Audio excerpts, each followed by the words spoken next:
Hello बच्चों, मैं अनीस जमाल इस वीडियो में आपका स्वागत करता हूं। आज हम लोग इस वीडियो में क्लास 10th का एक इम्पोर्टेंट चैप्टर जिसका नाम है त्रिकोणमिति उसके बारे में अध्ययन करेंगे, जो काफ़ी इम्पोर्टेंट चैप्टर है ना।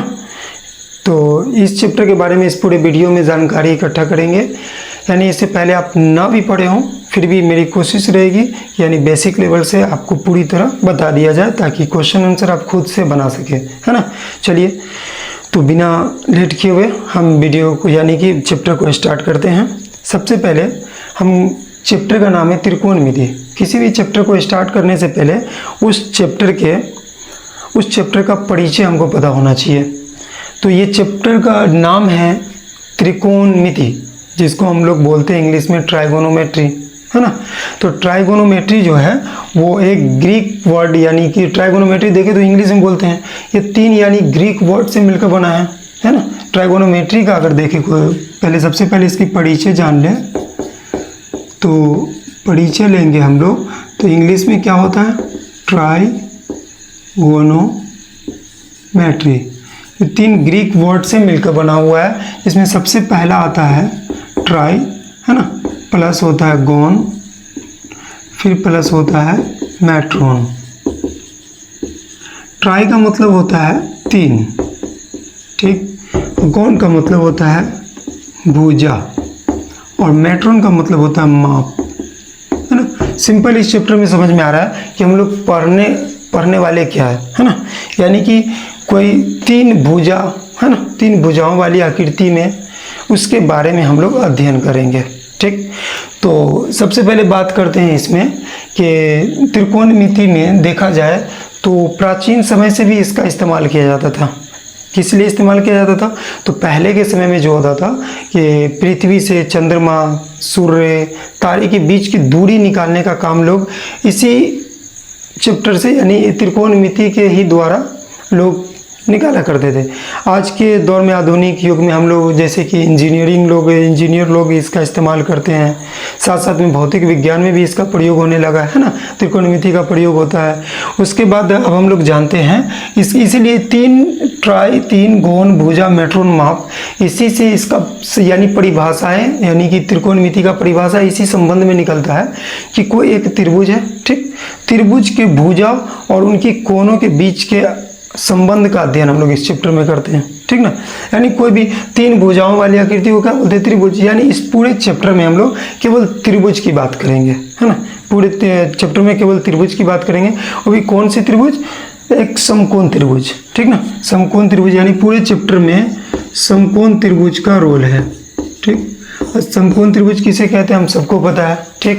समकोण त्रिभुज यानी कि जब भी कोई एक एंगल, अगर कोई ट्रायंगल मान लेते हैं, कोई त्रिभुज है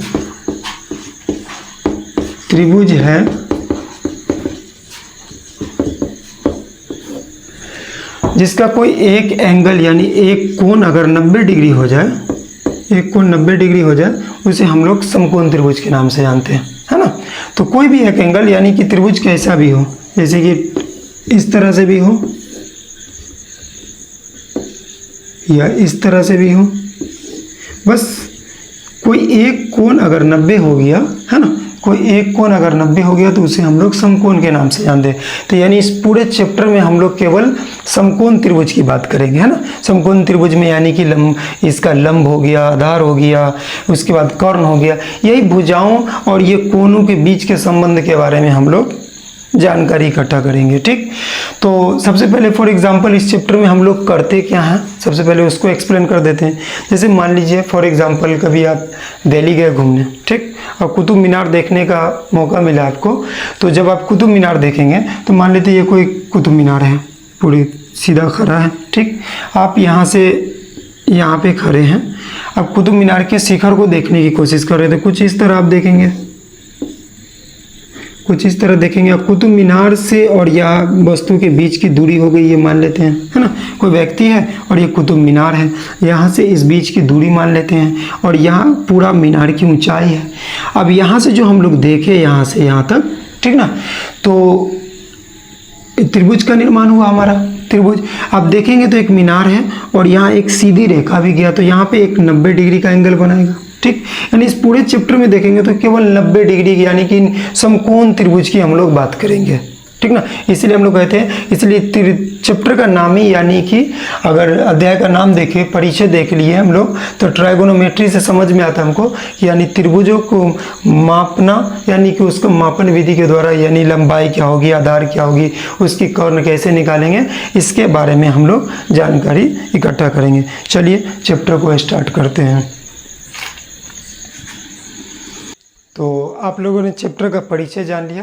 परिचय के बाद अब हम लोग स्टार्ट करते हैं। ठीक, इसे स्टार्ट करते हैं तो लिखते हैं, सबसे पहला है त्रिकोणमिति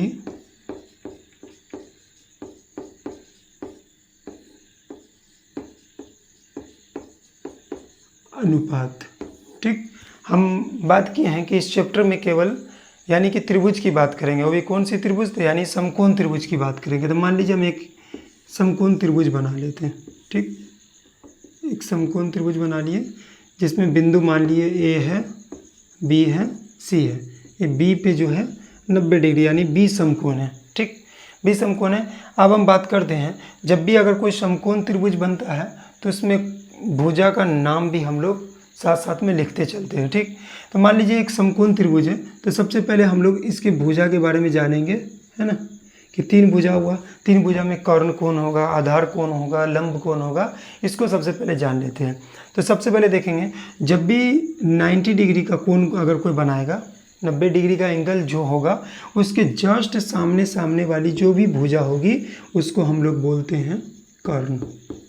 ठीक, हमेशा फिक्स रहेगा, 90 डिग्री के सामने जो भुजा रहेगी फिक्स है कि वो उसे हम लोग कर्ण के नाम से जानते हैं। ठीक, तो कर्ण तो हमेशा फिक्स रहेगा, चेंज होता है एक लंब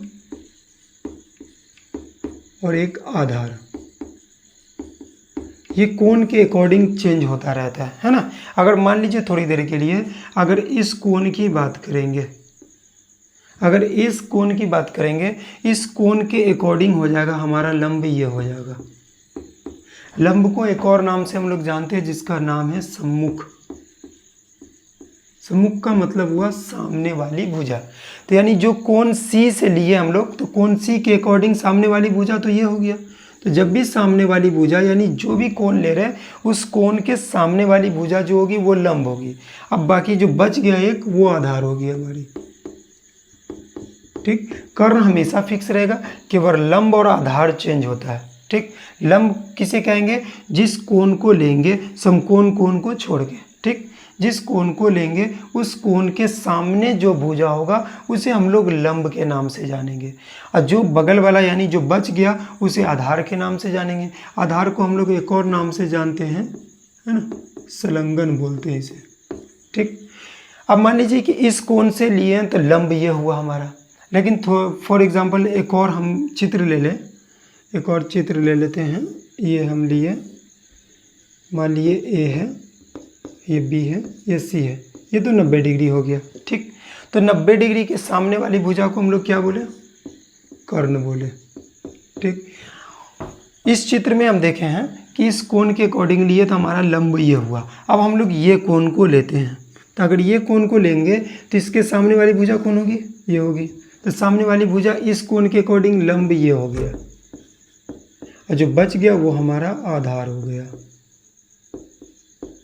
ठीक ना, सिंपल लॉजिक है इसमें कि जो 90 डिग्री है उसके सामने वाली भुजा हमारा कर्ण होगा।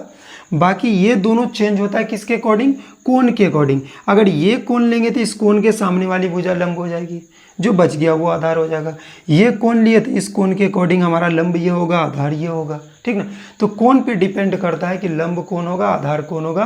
तो वो क्वेश्चन में आपको दिया रहेगा कि कौन सा कोण है। अगर सी से निकालना होगा तो सी के अकॉर्डिंग हमारा लंब ये हुआ, ए के अकॉर्डिंग लंब हमारा ये हुआ। केवल लंब और आधार चेंज होता है, बाकी कर्ण हमारा फिक्स रहता है, यानी 90 डिग्री की जो सामने वाली भुजा होगी वो हमारा कर्ण होगा। ठीक है, चलिए इससे आगे बात करते हैं। जब भी इस चैप्टर का अगर ख्याल आता है दिमाग में तो एक चीज़ और आना चाहिए चैप्टर के साथ साथ, उसका नाम है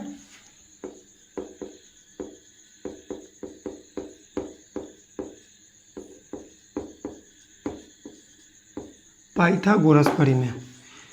पाइथागोरस प्रमेय, जब भी इस चैप्टर को आप लोग बनाने के लिए बैठे तो ये ख्याल जरूर आना चाहिए पाइथागोरस प्रमेय का, ठीक ना। पाइथागोरस प्रमेय क्या होता है पहले जान लेते हैं। मान लीजिए कोई समकोण त्रिभुज है, ठीक, ये ए है, ये बी है, ये सी है, और ये लंब हो गया हमारा, और ये आधार हो गया, और ये हमारा कर्ण हो गया। यह हम लोग जान चुके हैं कि लंब कौन होता है, आधार कौन होता है और कर्ण कौन होता है, ये हम लोग तो जान चुके हैं। पाइथागोरस प्रमेय के अकॉर्डिंग क्या होता है कि मान लीजिए कोई दोनों में से, तीन भुजाओं में से कोई दो भुजा का मान दे रखा है, तीसरी भुजा हमको नहीं पता, तो मेथड हम लोग को यानी पाइथागोरस प्रमेय के द्वारा ही हम लोग उस भुजा का मान निकालते हैं, ठीक है। तो यानी अगर मान लीजिए थोड़ी देर के लिए पाइथागोरस प्रमेय के अकॉर्डिंग क्या होता है, यानी पाइथो बाबा के अनुसार क्या हुआ कि जो कर्ण का स्क्वायर जो होता है बाकी दो भुजाओं के वर्गों के योग के बराबर होता है। कैसे, क्या बोले कि पाइथो बाबा क्या बोले थे कि यानी कर्ण का जो कर्ण स्क्वायर जो होता है हमारा वो लंब स्क्वायर जोड़ आधार स्क्वायर के बराबर होता है। ये याद रखेंगे आप लोग, यानी कि कर्ण का स्क्वायर बराबर लंब का स्क्वायर जोड़ आधार का स्क्वायर, ये हमारा पाइथागोरस प्रमेय का सूत्र होता है। इस सूत्र के अकॉर्डिंग हम लोग कोई भी दो भुजा दिया रहता है तो तीसरी भुजा निकाल लेते हैं, ठीक ना। तो जब भी इस चैप्टर का ख्याल आए तो इस चैप्टर में पाइथागोरस प्रमेय का काफ़ी रोल है, बहुत ही ज़्यादा इंपॉर्टेंट। मान लीजिए पूरा बेस यही है ना। तो सबसे पहले पाइथागोरस प्रमेय का सूत्र जानेंगे। पाइथागोरस प्रमेय कहता क्या है, यानी कि कर्ण का स्क्वायर बराबर लंब का स्क्वायर जोड़ आधार का स्क्वायर, ये सूत्र होता है हमारा। हम लोगों ने यानी कि त्रिकोणमितीय अनुपात में हम लोग सबसे पहले पाइथागोरस प्रमेय को जान लिया कि क्या होता है पाइथागोरस प्रमेय। उसके बाद अब हम लोग आते हैं त्रिकोणमितीय अनुपात में, जो मेन चैप्टर जो होता है यहीं से स्टार्ट होता है, ठीक ना। तो त्रिकोणमितीय अनुपात में लेते हैं तो सबसे पहले हम लोग लेते हैं एक त्रिभुज है, त्रिभुज का पहले सभी भुजाओं का हम लोग संबंध लेते हैं। ओके, तो संबंध लेंगे तो सबसे पहले हम लोग लंब का कर्ण से संबंध लेते हैं।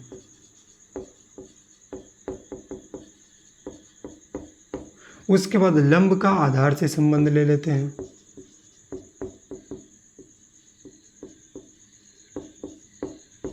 आधार का कर्ण से ले लेते हैं।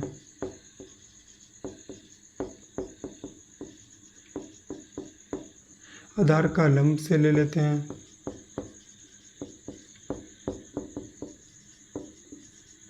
उसके बाद कर्ण छूट गया तो कर्ण का लंब से ले लेते हैं। फिर कर्ण का आधार से ले लेते हैं।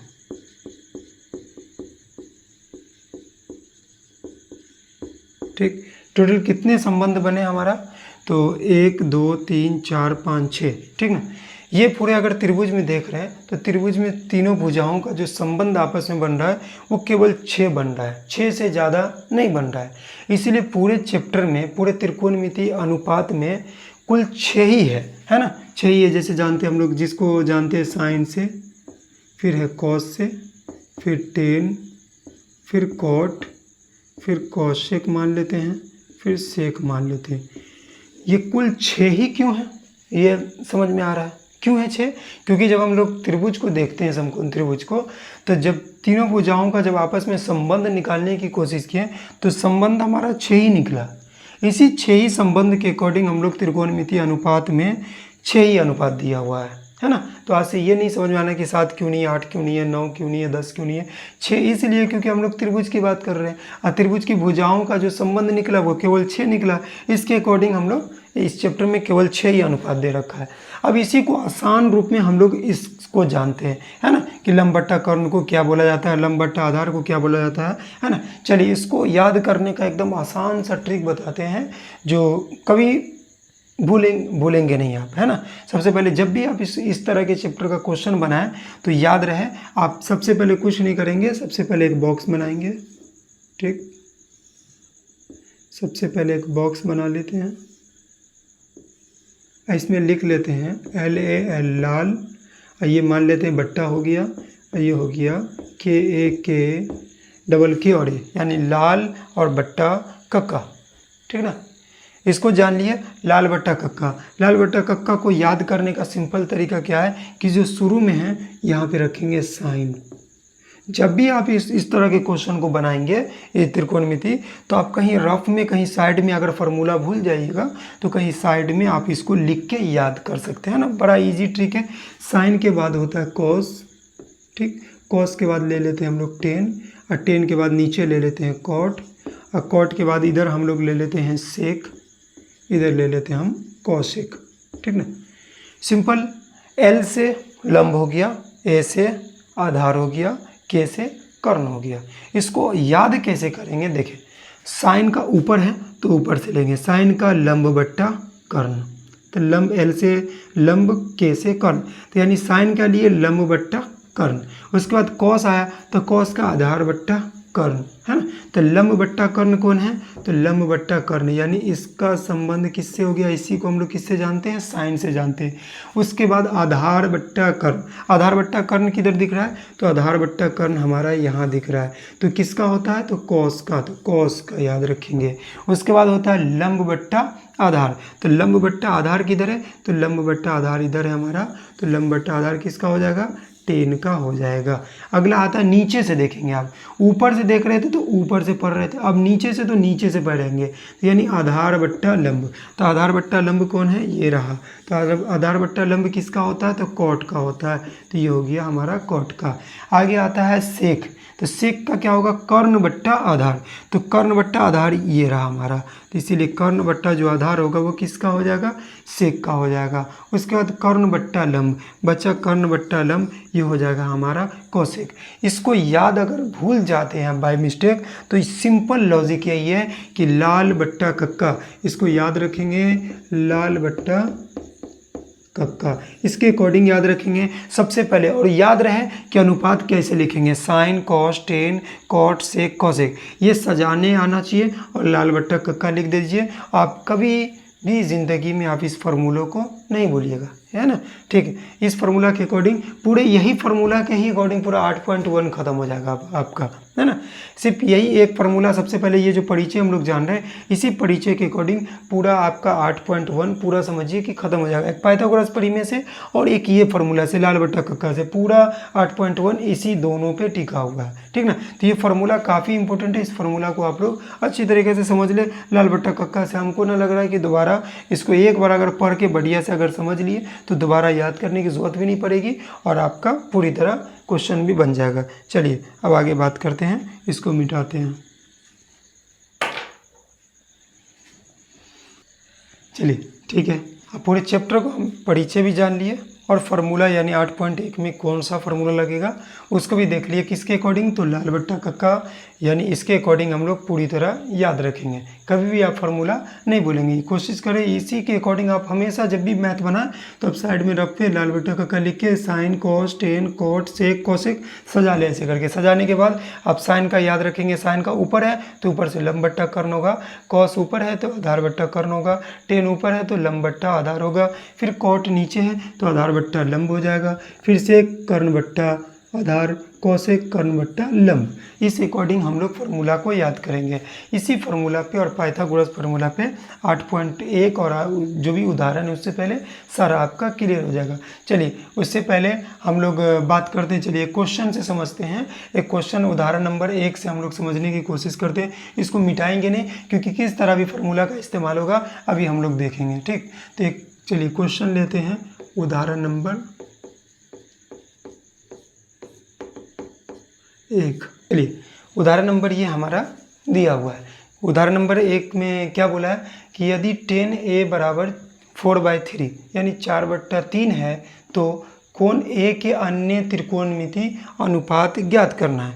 सबसे पहले जब भी क्वेश्चन आए इस तरह का क्वेश्चन, तो सबसे पहला काम हम लोग करेंगे, एक चित्र बना लेते हैं। हम सब जानते हैं चित्र कैसा होगा, तो चित्र हमारा कैसा होगा, समकोण होगा। चित्र हमारा समकोण होगा। मान लीजिए कोण ए के अकॉर्डिंग बोला है, तो कोण ए बोला है तो समकोण की जगह पे ए नहीं रखेंगे, तो यहाँ पे कुछ भी रख लीजिए। मान लेते हैं हम बी रख लिए, तो बाकी हम ए मान लिए इधर रख लिए, और सी हो गया, तो ए बी सी। आप ए यहाँ रखें या ए यहाँ रखें, सिर्फ 90 पे ना होना चाहिए, ठीक है ना। क्यों? क्योंकि कोण ए के अन्य त्रिकोणमिति अनुपात हमको निकालने के लिए दिया है। अन्य त्रिकोणमिति अनुपात कुल कितने होते हैं? 6 ही होते हैं, है ना। एक दे रखा है, बाकी हमको 5 निकालना है, ये क्वेश्चन में बोला है। तो सबसे पहले जो दे रखा है उसको हम लोग लिखते हैं 10a बराबर 4/3, ठीक। अब 10a किस कोण की बात हो रही है? तो इस कोण की बात हो रही है। ये a यहाँ रखे हैं तो इसकी बात हो रही है। हम लोग शुरू में ही जाने, सबसे पहले इसको हम लोग तोड़ेंगे। सबसे पहले हम लोग भुजा का नाम लिखेंगे, कौन से कौन कौन भुजा है। तो सबसे पहले हम क्या बोले कि ये 90 डिग्री है, तो 90 डिग्री के सामने वाली भुजा को हम लोग क्या बोलते हैं? कर्ण बोलते हैं, बताए थे। 90 डिग्री के जस्ट सामने वाली भुजा हमेशा कर्ण कहलाएगी। उसके बाद कोण ए के अकॉर्डिंग, इस कोण के जो सामने वाली भुजा है वो हमारी लंब होगी, और जो एक भुजा बच गया वो हमारा आधार हो गया, ठीक। अब देखेंगे क्वेश्चन में, तो 10a बराबर दिया हुआ हमको 4/3, 4/3, यानी 10 का फॉर्मूला क्या होता है? लंब बट्टा आधार, यानी लंब बट्टा आधार, यानी ऊपर लंब है और नीचे हमारा आधार है। तो यानी लंब की जगह पे कितना दे रखा है? 4, तो यानी लंब का मान कितना हो गया हमारा? 4।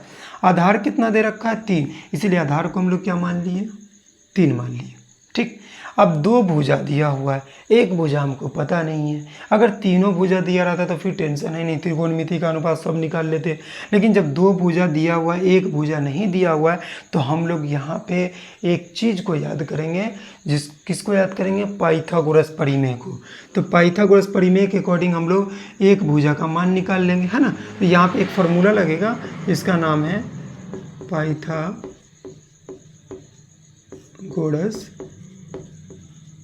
परिमेय।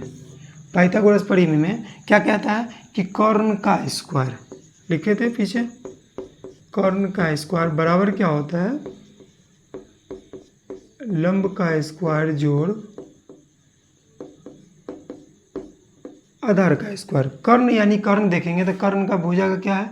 तो कर्ण भुजा का नाम है AC, तो यानी AC का स्क्वायर हो गया। लंब कौन सी भुजा है? तो लंब हमारा BC है, तो BC का स्क्वायर हो गया हमारा। आधार कौन है? AB है, तो AB हमारा हो गया आधार। अब जिसका मान दिया हुआ उसको AC का मान तो हमको निकालना ही है ना। तो AC तो अपनी जगह पे AC स्क्वायर रहेगा ही। BC का मान हम लोग को 3 दे रखा है ना, 3 ही है ना। BC का मान 4 है, तो 4 दे रखा है, तो 4 का स्क्वायर हो गया हमारा। AB का मान दे रखा है हमारा 3, ठीक। अब स्क्वायर हम लोग तोड़ेंगे, तो 4 का स्क्वायर क्या होता है? 16, और 3 का स्क्वायर क्या होता है? 9। जब 16 और 9 को जोड़ेंगे तो क्या हो जाएगा हमारा? यानी 25 हो जाएगा। आपको नियम मालूम है, जब इधर स्क्वायर होता है तो स्क्वायर को पलट देते हैं तो किस में बदल जाता है हमारा? तो रूट में बदल जाता है। तो यानी AC का मान अगर हमारा कितना निकल गया? 5 निकल गया। AC का मान हमारा, यानी कर्ण का मान भी पता चल गया। अब त्रिकोणमिति अनुपात बोला टोटल, सभी अन्य त्रिकोणमिति अनुपात किसके कौन थे? कोण A के ही अनुसार, इसी कोण के अनुसार सभी अनुपात निकालना है। तो सबसे पहले हम लोग निकालते हैं साइन का। तो साइन का फॉर्मूला क्या होता है? लंब बट्टा कर्ण। इसीलिए नहीं, फॉर्मूला को ना मिटाने का रीज़न यही था कि किस अकॉर्डिंग हम लोग कैसे फॉर्मूला का यूज करेंगे, है ना। तो साइन का फॉर्मूला क्या हो गया? लंब बट्टा कर्ण। तो साइन A बोला है तो A लिख देंगे। किस कोण के अकॉर्डिंग बोला? A के अकॉर्डिंग, इसीलिए हम लोग A लिख दिए। किसके अकॉर्डिंग हम लोग देख रहे थे? A के अकॉर्डिंग। तो साइन A के अकॉर्डिंग लंब बट्टा कर्ण, तो इसके अकॉर्डिंग लंब कौन है हमारा? BC है, तो हम लोग लिख देते हैं BC। और कर्ण कौन है हमारा? कर्ण तो हमेशा फिक्स रहता है, AC है, ठीक। तो साइन A का मान हमारा क्या आ जाएगा? BC का मान कितना दे रखा है? 4, और AC का मान जस्ट अभी निकाले हैं 5। तो साइन A का मान हमको पता चल गया। उसके बाद क्या होता है कि कॉस का निकालेंगे। तो कॉस A का निकालते हैं। कॉस A का फॉर्मूला क्या होता है? आधार बट्टा कर्ण। तो आधार क्या है हमारा? AB, तो आधार AB मान लेते हैं। उसके बाद हमारा कर्ण क्या है? तो AC, तो AC लिख लेते हैं। कॉस यानी कि देखिए AB का मान कितना दे रखा है हमारा? 3 दे रखा है। AC का मान कितना है? तो 5 निकाले हैं इधर, तो 5 हो गया। यानी कि कॉस A का भी मान हमको पता चल गया, ठीक। अब आगे देखते हैं, आगे किसका निकाल लेते हैं। 10 का तो दिया ही हुआ है तो 10 के निकालने की ज़रूरत है नहीं। अब हम लोग कॉट का निकाल लेते हैं। अब एक चीज़ और याद रखें, ऊपर का अगर 3 अनुपात भी याद है तो इसका अपोजिट यानी इसका उल्टा कॉट होता है, कॉस का उल्टा सेक होता है, साइन का उल्टा कॉसेक होता है। अगर आपको ऊपर 3 फार्मूला भी याद है, किसका उल्टा क्या होता है, अगर ये भी याद है फिर भी आपको फार्मूला याद हो जाएगा, है ना। कॉट किसका उल्टा होता है, तो 10 का उल्टा होता है। तो 10 का होता है लंब बट्टा आधार, तो इसका हो जाएगा आधार बट्टा लंब, आधार बट्टा लंब, है ना। तो हम लोग कॉट को देखते हैं, कॉट ए के अनुसार देखेंगे तो आधार बट्टा लंब, तो आधार क्या है हमारा ए बी है ना, और हमारा लंब क्या है तो बी सी है। तो ए बी का मान क्या है 3 है, बी सी का मान क्या है तो 4 है। ये भी निकल गया हमारा। आगे अगर देखें तो 10 का 4/3 तो इसका उल्टा हो गया 3/4, उल्टा होता है। अब हम लोग सेक का निकाल लेते हैं। तो सेक किसका उल्टा होता है, सेक होता है कॉस का, तो यानी इसका उल्टा ए सी को ऊपर ए बी को ऊपर, देखो कर्ण बट्टा आधार, है ना। तो कर्ण क्या है ए सी है, तो कर्ण हमारा हो गया ए सी। आधार क्या हो गया हमारा, आधार हो गया ए बी, तो ए बी आ गया नीचे, तो वही तो हो गया, ए सी चला गया ऊपर, ए बी आ गया नीचे। तो सेक ए का मान हमारा क्या हो जाएगा, ए सी का मान कितना निकाले हम लोग 5 निकाले हैं, और ए बी का मान क्या दिया हुआ है, ए बी का मान दे रखा है 3। तो हम लोग का सेक का भी मान पता चल गया। आगे देखते हैं, आगे क्या छूट गया, कौशिक। कौशिक किसका उल्टा होता है, तो साइन का उल्टा होता है। तो साइन यानी बी सी बट्टा ए सी, तो ये हो जाएगा ए सी बट्टा बी सी, यानी कर्ण बट्टा लंब। कर्ण क्या है ए सी, और लंब क्या है हमारा बी सी, तो ये तो हो गया, बी सी चला गया नीचे, ए सी आ गया ऊपर। अब कौशिक ए का मान हो जाएगा हमारा, ए सी का मान कितना दे रखा है, ए सी का मान निकले हुए हैं 5, और बी सी का मान क्या दे रखा है, बी सी का मान हो गया 4।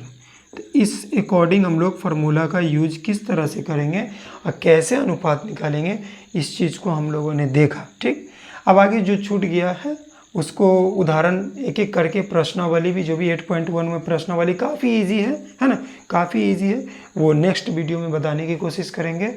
जब तक के लिए धन्यवाद। आप लोग सिंपल बात है देखेंगे, फार्मूला को याद करें, जो पॉइंट्स हम आपको समझाए हैं वो पॉइंट्स आप पूरी तरह देखें, फिर से आप रिवाइज करें, है ना। फिर से आप दोबारा वीडियो देख सकते हैं, कोई दिक्कत नहीं है। आप वीडियो को देखें फिर उसको समझने की कोशिश करें। यानी कि इस चैप्टर को 8.1 को बनाने के लिए हमको 2 चीज़ चाहिए, एक तो ये फार्मूला चाहिए, अगला चाहिए पाइथागोरस। पाइथागोरस परिमेय चाहिए, यानी हमको 2 चाहिए, एक त्रिकोणमितीय अनुपात का फार्मूला चाहिए और साथ साथ में पाइथागोरस परिमेय का, हमको पाइथो बाबा का हमको सूत्र याद होना चाहिए। ये दोनों आपको पता है तो 8.1 और उससे पहले जो भी प्रश्नावली है, जो भी उदाहरण है, वो सारा आपका इसी से बन जाएगा। तो नेक्स्ट वीडियो में हम इससे आगे बात करेंगे। जब तक के लिए धन्यवाद। आप हमारे वीडियो को लाइक भी करें, शेयर भी करें, साथ साथ में हमारे चैनल को सब्सक्राइब भी कर लें, ठीक, ताकि नेक्स्ट वीडियो जैसे हम बनाएं तो आपके पास पहुंच जाए। ठीक है, थैंक यू।